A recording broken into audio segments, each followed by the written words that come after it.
What's going on, YouTube? So today I want to take you along with me. I'm going to be installing the Boonedox landing gear on my Wilderness Systems Radar 115. Now I do follow a Facebook forum for the official Wilderness Systems Radar 115, 135, and a lot of guys have installed it, and a couple different options that they did.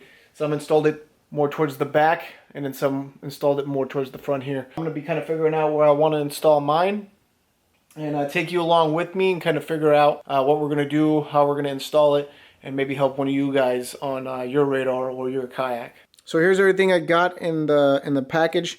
Now this is a new system, or the new version with the long legs here. So it's a couple different things they've changed. One, they no longer have, the old version I guess had some screws in here where you could tighten down the wheels once they're secured or locked into place. Now I'm guessing they included this bungee to secure that. Now the instructions are for the old system, as you can tell. It's not the same one. Also in the bag, they changed the screws up. The other ones were just regular bolts, bolt screws. These are the hex screws, so I'm not sure why they changed it, but we'll use these. Got your backing plates, short bar, the long bar, which I already did install, and then your two wheels and the long legs here, which I've already installed. Those are pretty simple. Little clips right there you put on both sides to hold it. So I'm going to be installing the system just right in here. I want to have it more up front rather than back. One, there's no room. Two, I want to kind of even out the load a little bit on the kayak, not have everything in the back. Here now, I did already measure everything exactly where I wanted it. So if you look in here, I already have the set screws in place already, but the bar has to be visible in both these holes on both sides. So once you got that and you got it all measured out and you see yellow in both holes, go ahead and place your set screws, lock them in so that way it doesn't move. I've already done that. I think this is going to be exactly how I want it. That way I can still utilize this back little space area, and then the wheels will pop up just like that. So these backing plates, these are going to be the trickiest part of the install, because they have to go right in here, or right underneath here on the inside, to kind of spread out the load across the plastic. We're going to have to figure out how to get these guys on the inside. I have no access. I got access right there, but I'm pretty sure I'm not going to be able to reach my hand all in there. So we're going to have to come up with something. So what I'm going to just do is just kind of put this backing plate against my markings and just kind of compare it and make sure it's good. I'm going to do the same thing on the other side here. I'm going to make my first hole here. This drill bit is a smaller size. This is a 5/32 drill bit, and all I'm going to do is mark a little notch where I'm going to drill. So I made a little mark here so I know where I'm going to drill with the drill. All I did was put this up on top of here, made a little indent, and now I'm going to push through. You do want to be careful because the rudder cables do run along in here, so try not to push all the way down.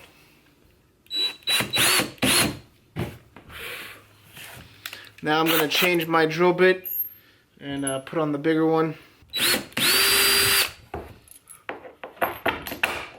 So as you can see, that bolt goes right through. So we got one on there. Now what I'm going to do is I'm going to put the bolt, screw it through the backing plate, push it down in there, line up my other hole,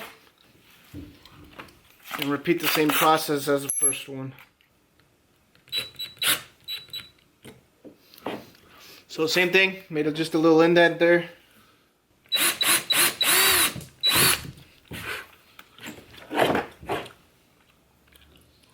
Alright, double checking it, it's good to go.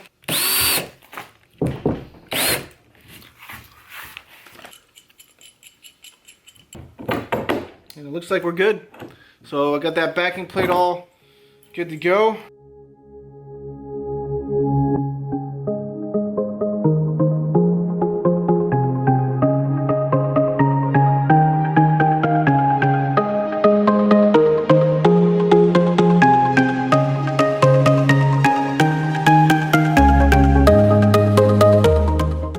Alright, so we got both holes drilled here. So I used a 5/32 drill bit as well as a 5/16 to drill my holes there. I just started a pilot hole and then went through.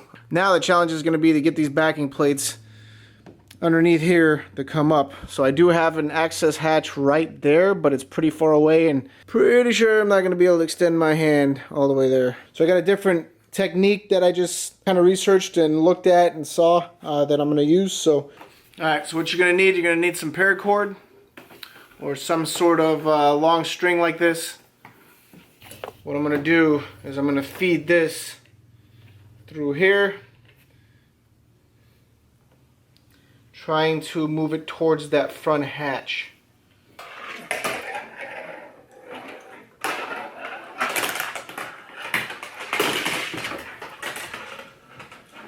Alright, best way to do this, get a coat hanger and then you can fish it through.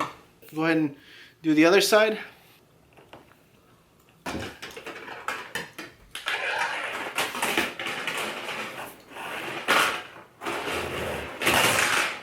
I got both running ends coming out. Biggest thing, you just want to make sure that you don't have the rudder cable on the other side between those lines.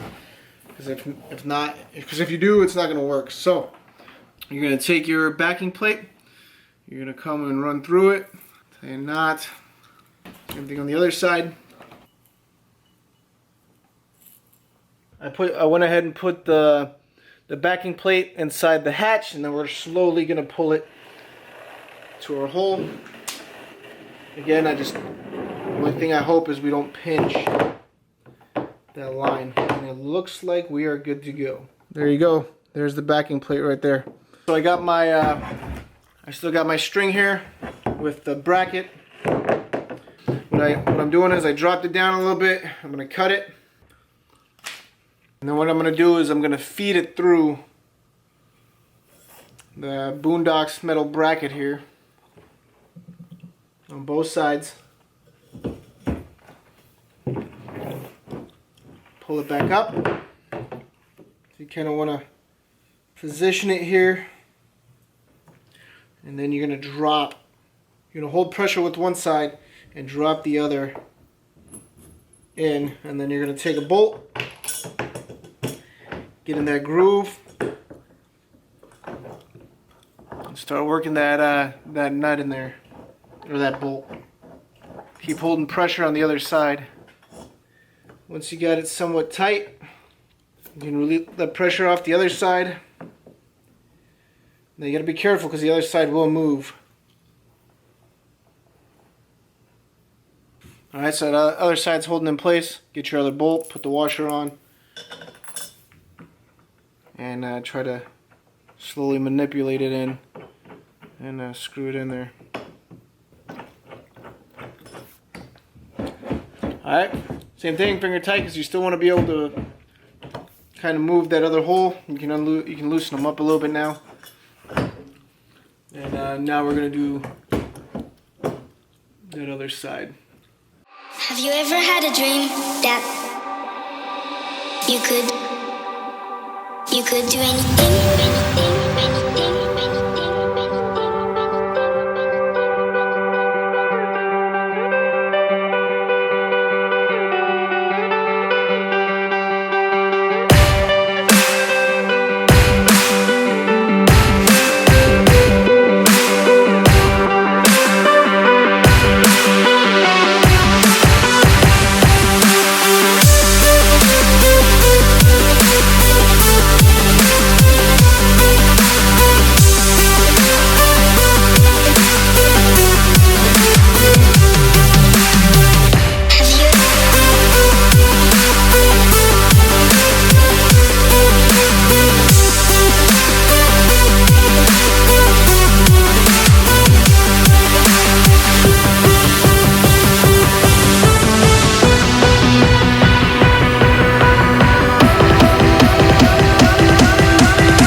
Alright guys, there it is. It's all installed. Still got room. I can still use this. I still have it loose as of right now because we are going to put some goop or some silicone on here to kind of seal these holes.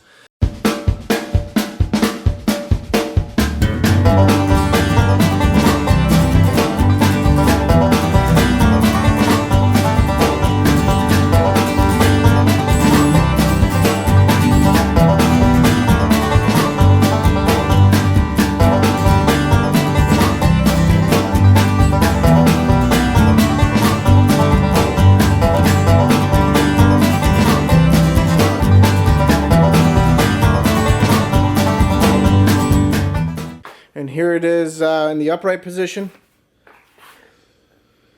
It looks like it kind of bows out a little bit, the legs, which is actually really cool because it kind of lets you use the space in the inside there. So that's probably a big change I did with this new one.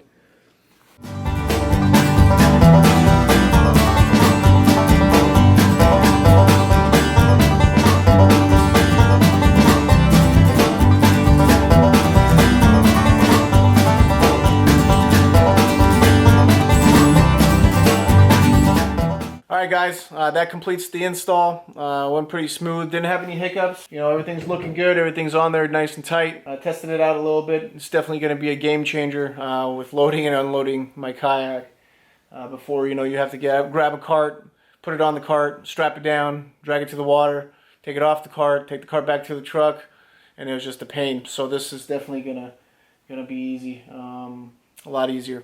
So thanks for watching, guys. If you guys got any questions, again, go down in the comment section, ask away, tight lines, and I'll catch you guys next time.